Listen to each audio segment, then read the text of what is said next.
Today, I'm going to bring you along with me and show you exactly from start to finish how I illustrated the children's book Luna and Her Happy Tail. It's a dreary February day, so it's the perfect time to be not out here, but cozy inside working on a children's book. I'm just starting this project, so the first thing I'll do is print off the author's manuscript. But first, let's make a nice cup of tea so we can really be cozy and ready for the task. Ah, there we go. Perfect. Let's take this up to my office. I've got warm lighting in here, and it's a nice, quiet spot, which is important when you have two boys at home with you all the time. Here, I'll break the text up into pages and spreads the way I envision it when reading through the manuscript. I'm also adding little notes in here for myself about the illustrations that I initially visualized when reading the text. I like to write them down because I'm worried I'll forget some of my initial good ideas.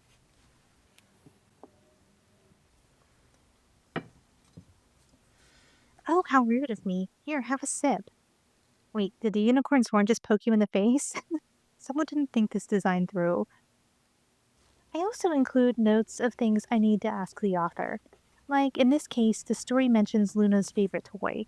So instead of just making one up, I'm going to ask Erin what the dog's real life favorite toy is. I also thought of an idea for one of the spreads that could be fun, and I want to know a few favorite places that Erin and her husband have visited so I can add them in as little Easter eggs into the book. Now, on to sketching. I like to make a bunch of sketches of just like anything and everything I can think of that's related to the book on just blank printer paper. I also wanted to practice dog anatomy some more, so I printed off a bunch of reference photos of Luna, Erin, and her husband so I could have them handy while working and also just to use for inspiration. Most of these sketches won't make it into the book, thank goodness, but I still like to fill up a page with all kinds of different angles and actions for my characters. At this point, I'll usually send my authors a couple different sketches and just fun stuff just to stay in communication with them and give them a little like sneak peek into how the project is coming along. The sketches I send don't always make it into the book, and that doesn't really matter. I just like to stay in contact and help them feel connected to this part of the project too. So next up, let's make a storyboard. I have these handy little sheets that I created for myself and can quickly print off whenever I need them. I'd just like to note that it's important to make these at the same ratio as your actual book size. This will save you a little time when you begin to create like your clean, full-size sketches. So I'll just go through and make little like blobby, messy sketches of the scenes I've envisioned. These don't need to be super detailed. I also like to make little lines to indicate where I plan to place the text. I don't actually write the text on the page unless it's like a word that I want to highlight or a hand letter or something like that.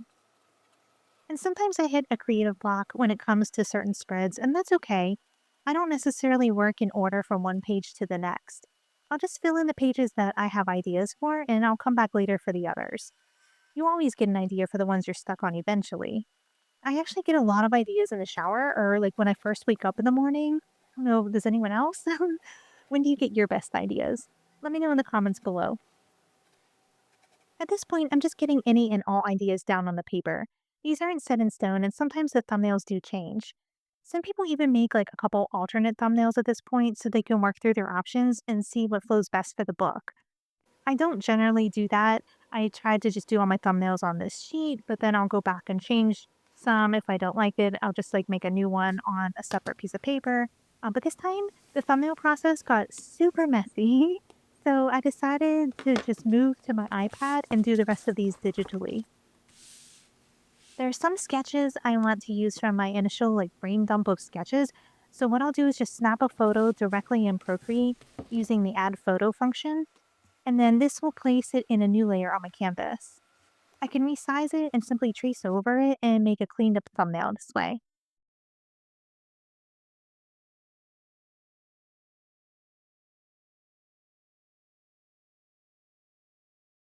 Here are the final thumbnails. I'll send these over to Erin for approval and see what she says. This part is always nerve-wracking to me because I'm crossing my fingers that the author can see my vision.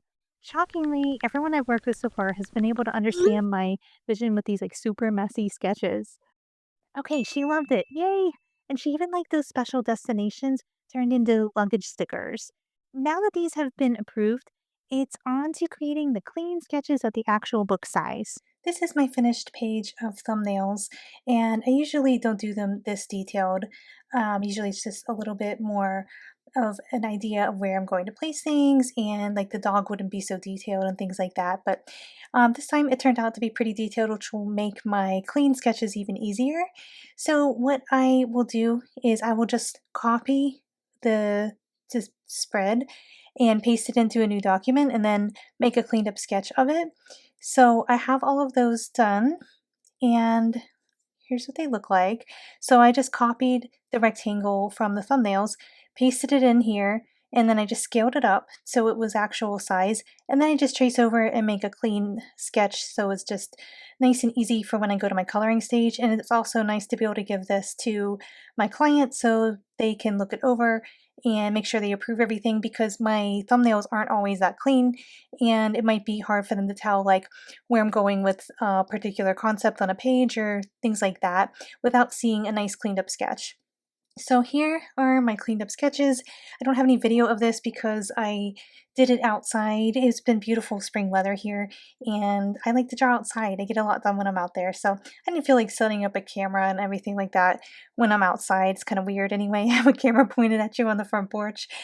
So I don't have video of me drawing the sketches, but you can see how they are just cleaned up versions of what I showed you in the thumbnails.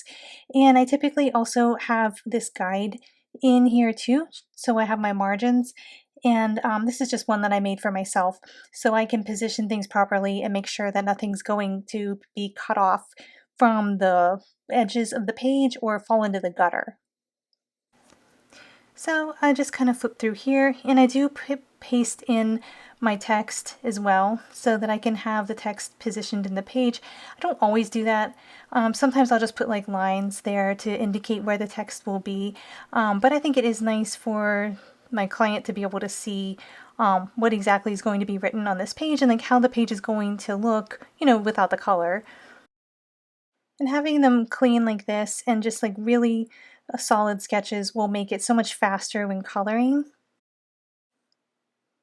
I used to have just like super messy sketches that were just scaled up, and then I would go in and like kind of figure it out as I went, and that is not a good strategy. This saves so much more time, and it just makes it so easy when you go through the coloring stage that you can do it fairly quickly.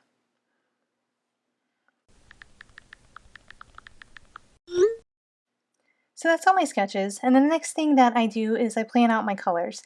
I used to skip this stage as well, but it makes it a lot easier if you already have an idea of the colors you want to use on the pages, and also so you can make sure that it's flowing nicely and you don't have like two pages in a row that are the same colors, or something that's like clashing, or maybe you just have like one page that's kind of like an oddball. This will help you see a general overview of what the book's going to look like when it's flipped through. So I do this now, and all I do is I copy and I paste in my thumbnails, and this time I'm going to line them up so they go in rows across the page, like in the order that the book would be compiled and the book would be read. And then I just go in and just choose like background colors and just general colors for things, and I try to stick to it the best I can. Sometimes I do change things as I'm coloring. If it's just not working, I'm not going to force it just because it's on this thumbnailed sheet. So this is just kind of like a general overview, and it really helps me a lot when I'm going to color. It'll make it faster because I already know like what color I'm going to make the backdrop and things like that. I usually don't do like super detailed stuff on here. Like this beach one, it's kind of pretty detailed for like a little thumbnail coloring. It's better if you kind of like don't get hung up on all the like tiny little details, like how this one's more just like blobs of color, and I didn't like plan out the colors of the books and things like that. Like I'll just do that when I go in, but I know that I want the walls to be this color and the floor to be like a beige kind of color, and that helps a lot when you're going to go to your color stage. All the full-size sketches have been approved, and now it's time to color. It's now mid-March, and everything is blooming here in Texas. Do you remember that leafless fig tree I showed you back in February at the beginning of this video? Look at the baby leaves and the figs on it now. I love to work outside, especially in the spring before the heat and the mosquitoes kick in. But what I don't really love is setting up a camera on my front porch for every dog walker to pass and think I'm a crazy person. It's bad enough I'm drawing them and their dogs into my book as characters. But I get a lot of work done out here. This is the first page that I've completed, and it's sweet little Luna. I'm gonna send this over to Erin and just see what she thinks and make sure I'm on the right track here because Luna's fur and the pattern on her face and her chest, it was a little bit tricky. And I fought with this tail for like, I swear it was like an hour so that wouldn't look like mangy and like all like kind of gross fur. I wanted it to look like fluffy and nice.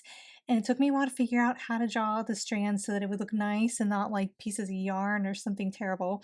But I'm going to send this over to her and see what she says, and I hope she likes it.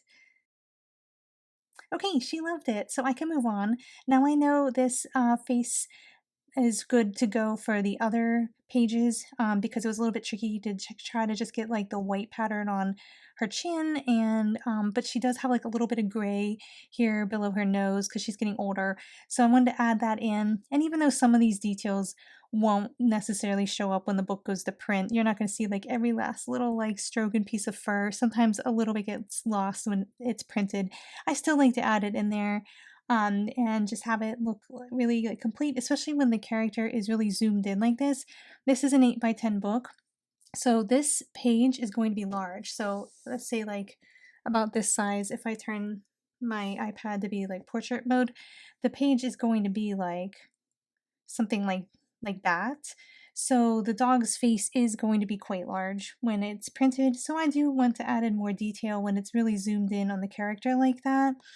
When it's a smaller sketch or a smaller illustration on the page, if the dog's really little, you don't need to add in like every last little stroke of fur and everything because nobody's going to see that. It won't show up in print, and I don't think anybody's going to pull out a magnifying glass and be looking for like little strands of fur. But when it's zoomed in like this, it's important to add more detail to your character so that it doesn't look like completely boring and that your character stays consistent and looking nice. So I've moved on, and the next page I illustrated was this lettering. This one was calling me because I wanted to do like fun, happy, colorful letters, and I wanted to do something a little bit easier after spending so long on that first page with the dog. So I very rarely illustrate the pages in the order that they are flowing through the book.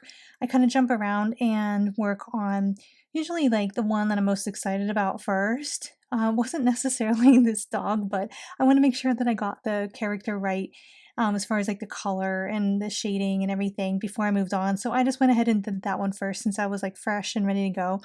But after spending so long on that, I wanted to do something a little bit easier. So I went to this page that's just like the lettering, and that one was like a little bit quicker.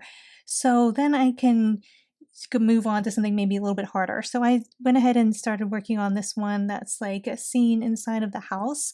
And this one does have a lot of layers. It's taking quite a while just because of all the like the little details everywhere. Let me turn off my sketch layer so it looks a little better for you.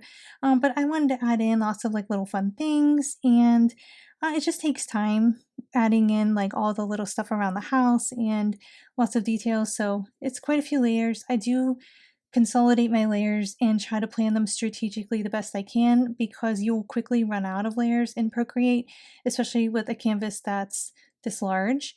And that's a problem I commonly have because I add a lot of detail into my pages. So I try to draw things on the same layer whenever possible, as long as they're not touching. That way I get to move them around, like this plant could go in the same layer as like this plant and that one and maybe the lamp, just because you can select the objects and move them around if you needed to. I do try to keep things in individual layers if I think that I'm going to have to change the colors. Besides that, I'll flatten things down to save space. And then if it gets really bad and you run out of layers, what I'll do is I'll just copy this whole canvas and just duplicate it. And then I'll call the first one like phase one and don't flatten anything else down. Then name this one phase two and flatten down as much as I can and then work from there. And it buys me like, I don't know, maybe 20 more layers or something. And I'll just keep doing that. Sometimes I'll have like phase one, phase two, phase three, phase four, depending how detailed the scene is. But that's one kind of like little workaround I figured out for Procreate. If I'm illustrating in Photoshop, there's no limit. You can have as many layers as you want, but I can't do that outside. So I prefer to work outside or mobile, or like be able to take my iPad with me if we have to go somewhere, if I'm like waiting somewhere, then I can work. But you can't do that with Photoshop. So that's why I'm working in Procreate for this book.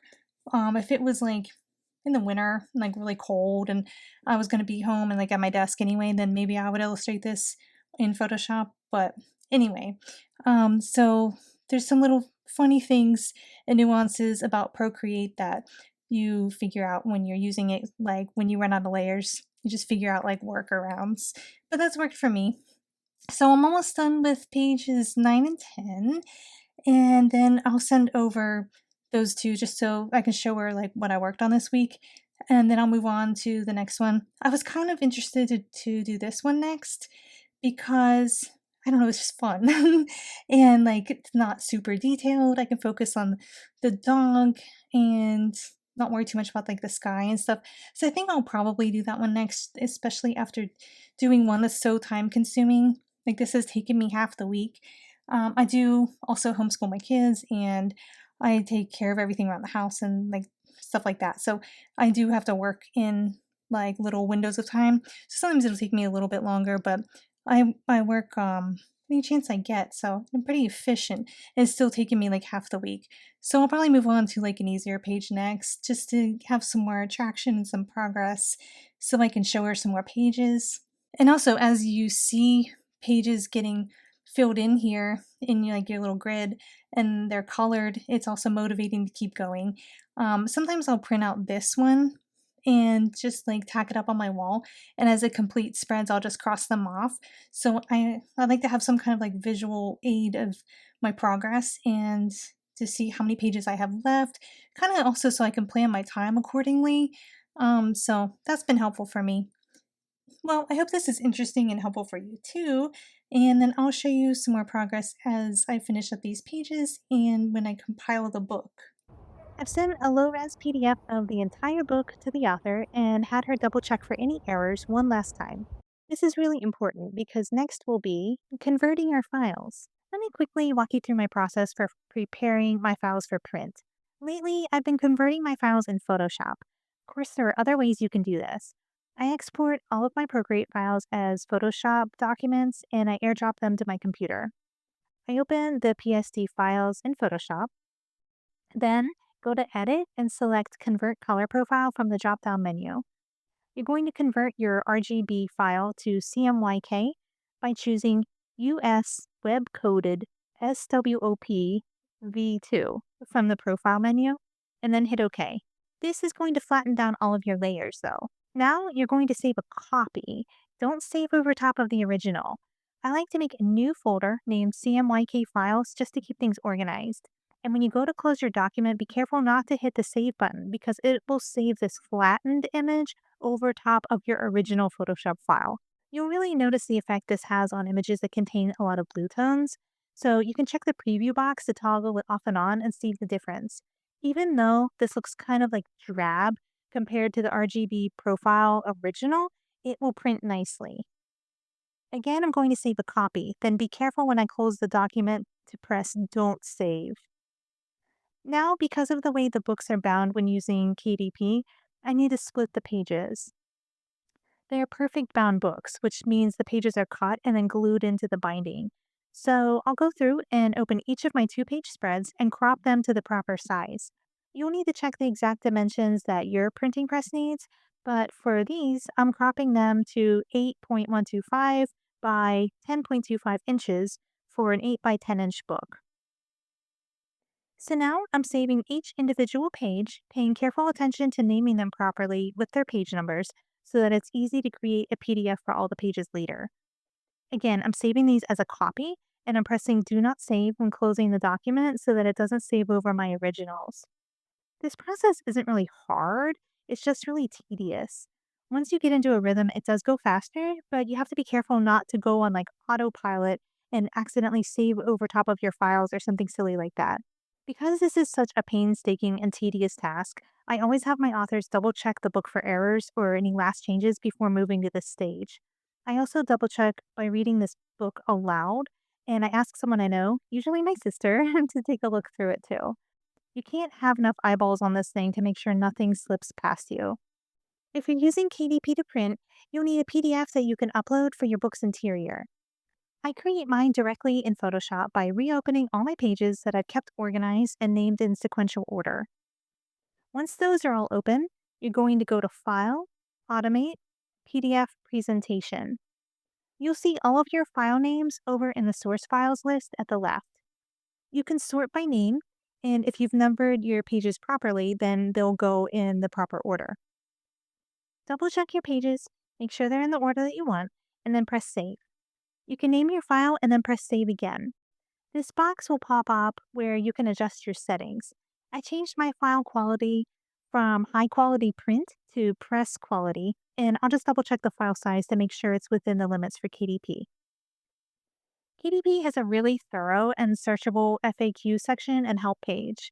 Here I see that the file size for the book needs to be less than 650 megabytes, and my file size is just 240 megabytes, so it should upload just fine. Now, I highly suggest you actually open your PDF file and look through it. Head to the View menu and choose two pages so you can preview it the way the book is actually going to look. Make sure that the pages were compiled in the correct order, the seams line up through the center, and read through and check for errors one last time. This looks good, so I'll go ahead and upload it to my cloud storage to share the file with Erin. Oh, wait, we haven't talked about the book cover yet. I typically sketch out 4 to 6 max book cover ideas to send over to my authors to choose one. I usually start with 4, and if there are elements they like from different options, we can mix and match until we get it to where we want it. Here are the 4 I sent to Erin. Which one would you choose? Here's the option she chose, and I'll make a cleaned up sketch at the actual book size. I ended up flipping the image on this one so that Luna could wrap around to the back of the book. I always like to have my picture wrap around or at least something fun on the back. It's really important for you or your author to order a proof so you can see how the book looks in real life before it's live to your customers. In this case, I noticed our names were a little small on the real life book, and the background color didn't print with as much contrast as it showed on the screen, so I was able to adjust those items before the book went live to paying customers. I really love how it turned out. What do you think? I hope that you enjoyed the process of watching this book come to life, and if you would like a copy for your bookshelf, you can check out the link in the description. Thanks for watching!